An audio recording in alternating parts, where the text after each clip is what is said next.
I think we should not disturb Musa. Musa, I perfectly understand. He's your friend. No, he's not. He perfectly understands. We have the wrong architecture in the management of the Africa Union. Yes. Yeah? I'm glad you said that. Yeah, okay, not me. Yeah. Musa Faki, who is the chair of our Africa Union Commission, can do very little because we have retained all the powers as heads of state. Right. And yet, you cannot run one country and run the continent of Africa. Right? We seriously need an interrogation of the management of the Africa Union. Today, we cannot even support Somalia. We are waiting for EU to give us $85 million. $85 million. You know? We cannot fund it as AU. It is stupid. I mean, my brother, it is madness. So the are you telling me 54 countries, 60 years after independence, they cannot manage 85 million to sort out Somalia, which has no government? Let me. I just want to ask him. Sorry, I want to ask you a question. He's my brother, but we need to talk frankly. How many African countries did not pay their dues this year? Please tell us. Don't name, but tell us how many. How many countries did not pay their contribution? The contribution this year. I think the majority paid. Majority paid. This is the answer of a diplomat. Yeah, let us not put Musa in trouble. No, but these are facts. It's not. I mean, I'm not naming countries. I'm saying African countries do not respect their own union. If you don't respect your own union, nobody respects you. Full stop. And then the same guys who don't pay their contribution, they go to this international meeting and say, oh, African sovereignty, African solution for African problems, Africa this, Africa that. Come on, guys. What is this? We need to be credible. If we believe we have an African Union, we need to have an African voice, we need to do it. My understanding is your operational budget, my brother, is really paid by the European Union. This is a fact. This is a public knowledge. It's not secret or whatever. We are not paying for our own operational budget for the African Union. We are not. And then we said, okay, we're going to have a standing army under the African Union. And we went and talked to Europeans with big arguments about, oh, we don't give arms, we don't. Ukraine changed all that. Now, Europeans are willing to give arms if needed. And we say to them, instead of sending troops, come and arm this Africa Standing Force. That solve your problem, solve our problem, and you guys don't like Wagner. That's the way not to get Wagner. Our boys go and do the fight, but we need the helicopters, we need... Let me say this more. Yeah. Let me say this, to save our faith. Yeah. That you started this, not me. Yes. We have a challenge. And the positive thing is that there is a realization that it cannot continue this way. What are you going to do? How are you going to fix the African Union? It cannot continue this way. How are you going to fix it? We have what it takes to fix it.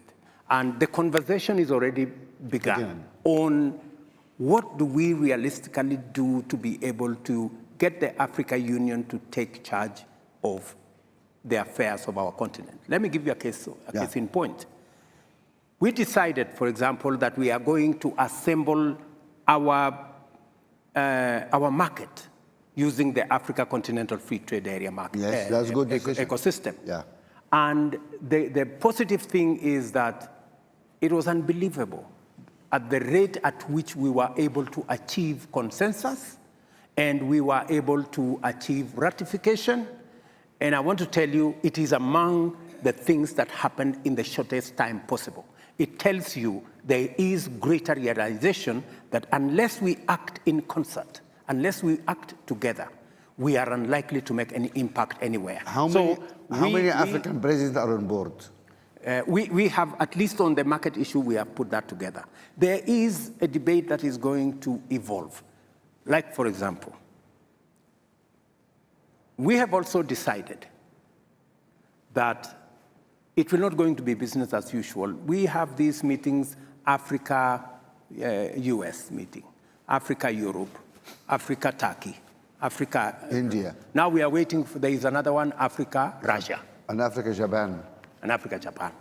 We have made the decision that it is not intelligent for 54 of us to go and sit before one gentleman from another place. And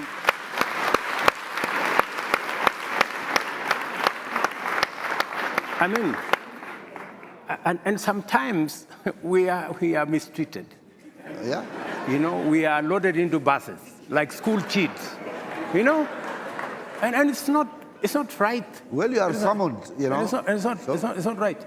So the decision that we have made as AU is that going forward, if there is going to be a discussion between Africa and any other country, we are going to be represented by the chair, the outgoing chair, the bureau. Chair of the commission and, or the chair? And the chair of the RECs, and we have 5 RECs. That should be sufficient for, I mean, a meeting of maybe 6, 7. Yeah. That should be able to represent Africa. And that is the position I am taking as the president of Kenya. For any other meeting that we are going to have with all these requests that we have a meeting between Africa and one other country. We respect the sovereignty of others. I think to ask for reciprocation is not to ask for too much. No. And for us to agree that let us have this kind of setup. The only, because I had a conversation with President Kagame, and he actually led that particular position. I have had a conversation with Prime Minister Abiy. He believes very strongly that that should be the position of our continent. Because, as you have said, if we don't respect ourselves, nobody is going to respect us. And we should be able to take that kind of decision. Yeah. And part of that respecting ourselves is when we say African problems, African solutions. We must be serious about the solutions. It cannot be rhetoric. It cannot be talk. It must be accompanied by what realistically and practically we are doing. And what is our capacity? Yeah. No, this is wonderful. But just one question. Why are you having this discussion in closed rooms? Why don't you bring civil society, all those people in this discussion? Because we can also put pressure on our leaders or whatever to behave in a better way. African people need to tell their presidents, we care about Africa. That should be a priority. Unless we act really together, it doesn't work. And in the reform agenda of the African Union, if you and your colleagues are proceeding that way, there need to be really a serious discussion about the structures and how Africa is. One problem is African countries refuse to cede any sovereignty to the African Union. So African Union cannot sign a trade agreement in behalf of Africa. Then the African Union go and meet the European Union.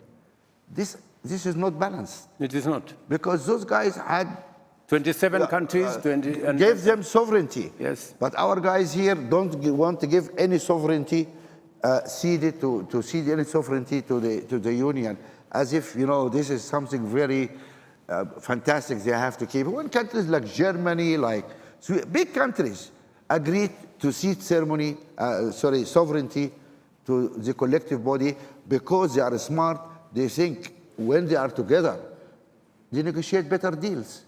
Are you saying? The only stupid guys, unfortunately, are the British, who left that collection. But look, I'm free to say that because I'm also a British citizen, and so I have my views about what's happening in Britain. I know we have British. Jane is there, the High Commissioner, and the Archbishop, and I have the Minister here also. But do you agree with me? It was a mistake to leave the European Union. You agree? You're going to lose your job, I think. Anyway, BBC is not here, don't worry. Nobody watch Kenya TV, so don't worry. Anyway, so, no, it's not a joke. I mean, it is truth. I mean, it is a mistake. Together, we're stronger. We do things better. And that's what we need the African people to press their governments. We need to be stronger. We need to have our union. We need to cede some of our sovereignty for the African Union. I'm not losing sovereignty because our collective sovereignty is huge. Is huge. Then we are somebody which can be respected around the world. We go out there in Europe, oh, we Africans, we African. I want to ask you, what do you mean you are Africans? You are South African, you're Nigerian, what do you mean you are Africans? Where is your government? What decisions you are able to make? What is Africa? Unless we have an African Union and a joint, a will, and then it doesn't work. So you made commitments now in front of all these people who are going to fight for that case. Is that correct? You have my commitment, and not just me, by the way. I think a critical mass of African readers is building on how we should act together.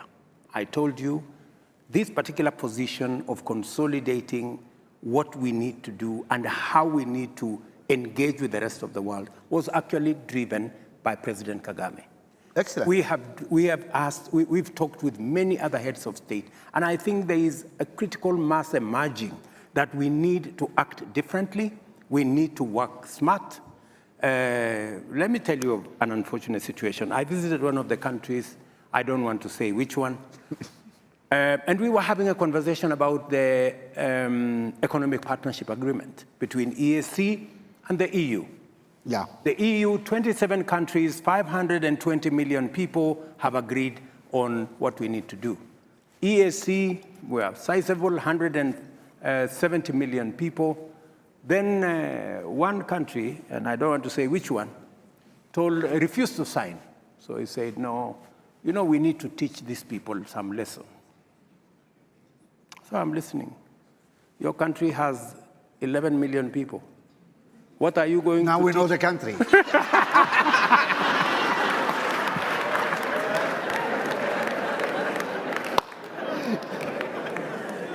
Anyway. So what are you going to teach 520 million people who are supposed to serve as your market? Really?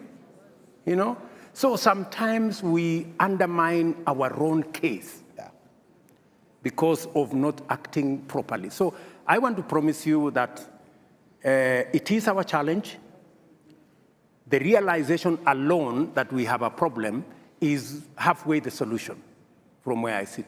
So we know that we have to change stuff. We know that we have to act in a manner that makes sure that we secure our interests, because the whole discussion, the whole discourse is about interests. What is our interest? How do we protect our interests? Because everybody protects theirs. Yeah. So this is awakening, and I think the engagement of Africa with the rest of the globe is going to change. That is why, for example, we are having the Climate Action Summit, because we want to go to the UN.